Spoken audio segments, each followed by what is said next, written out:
देश भर के तमाम शहरों से लगातार हम आपको मजदूरों की घर वापसी की जद्दोजहद की तस्वीरें दिखाते हैं। गुजरात से हजारों प्रवासी मजदूर रोजाना पलायन कर रहे हैं। अहमदाबाद के एलजी हाईवे पर रोजाना सैकड़ों मजदूर घर वापसी की उम्मीद में इकट्ठा होते हैं। कुछ को आगे का रास्ता मिलता है तो कुछ मायूसी हाथ लेकर लौट जाते हैं।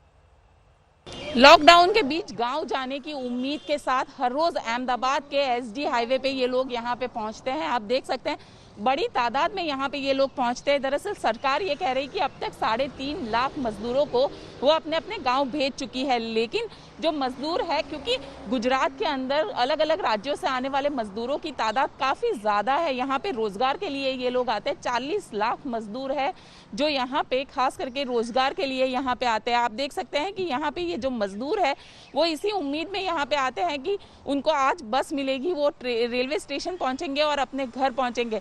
हालत इतनी बुरी है कि घर में खाने के लिए निवाला भी नहीं है और ये लोग इसी तरीके से हर रोज सुबह निकलते हैं और शाम तक यहाँ पे बैठे रहते हैं। जब बस नहीं आती है तो निराश होकर अपने अपने घर चले जाते हैं। इन्हीं से बात करते हैं। गाँव जाने की जरूरत क्यों लगती है आपको? गांव जाने के लिए मैडम हमको खाने का यहाँ पे व्यवस्था नहीं कर रही है। आज 10 दिन से चक्कर मार रहे हैं। पुलिस बोलती है यहाँ पे बस लगी कि कोई सुनवाई हम लोग को गरीबों का होता नहीं है।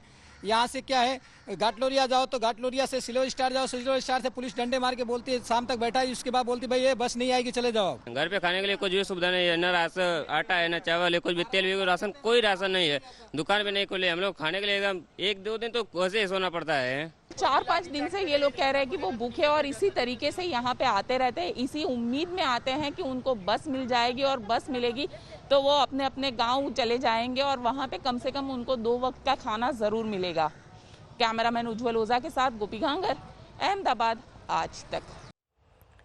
दरअसल मीनाक्षी, ये हालात इसलिए बन रहे हैं क्योंकि मजदूरों की जान पर बनाई है। खुद के दम पर घर पहुंचने की कोशिश में हजारों मजदूर मौत के मुंह में समा रहे हैं।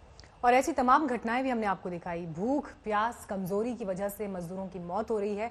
वहीं कई मजदूर सड़क हादसों का शिकार भी बन रहे हैं, दम तोड़ रहे हैं। सैकड़ों किलोमीटर के सफर पर पैदल निकले इन लोगों को ये तो पता था कि मंजिल मिलना जरूरी नहीं है, लेकिन बीच रास्ते में सफर का ऐसा दर्दनाक अंत होगा ये किसी ने नहीं सोचा था। मध्य प्रदेश के गुना में कल आधी रात को हुए भीषण हादसे में घर पहुंचने की कोशिश कर रहे प्रवासी मजदूर दुनिया से ही दूर हो गए। महाराष्ट्र से एक कंटेनर में सवार होकर कई मजदूर परिवार उत्तर प्रदेश में अपने घरों के लिए निकले थे। गुना के नजदीक कंटेनर की एक बस से जबरदस्त टक्कर हो गई। हादसे में 8 मजदूरों की मौके पर ही मौत हो गई, जबकि 55 मजदूर गंभीर रूप से जख्मी हैं। आवाज आराम से आवाज हुई और हम लोग को सब कुछ मतलब 10 मिनट तक हम लोग को समझ में नहीं आया। हम लोग को दिमाग काम नहीं कर रहा था। बाद में देखा तो सब कोई इधर इधर पड़ा है।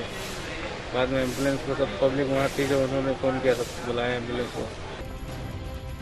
लॉकडाउन ने यूपी में भी 6 मजदूरों की जान ले ली।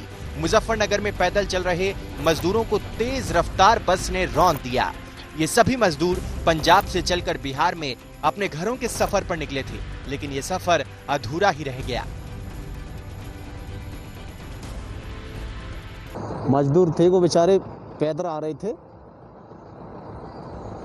आते में वो बता रहे कि उनके बच्चे थे, 3 बच्चे रहेगा साथ के, उनके साथ में 11 लोग बता रहे। वो मजदूरों को घर सुरक्षित पहुंचाने के लिए 550 से ज्यादा श्रमिक स्पेशल ट्रेनें चलाई जा चुकी हैं। इसके बावजूद देश भर में सड़कों पर पैदल भटकते मजदूरों की तस्वीरें इस बात का सबूत हैं कि इंतजाम अभी भी नाकाफी हैं। गुना से विकास कुमार और मुजफ्फरनगर से संदीप सैनी के साथ आज तक ब्यूरो।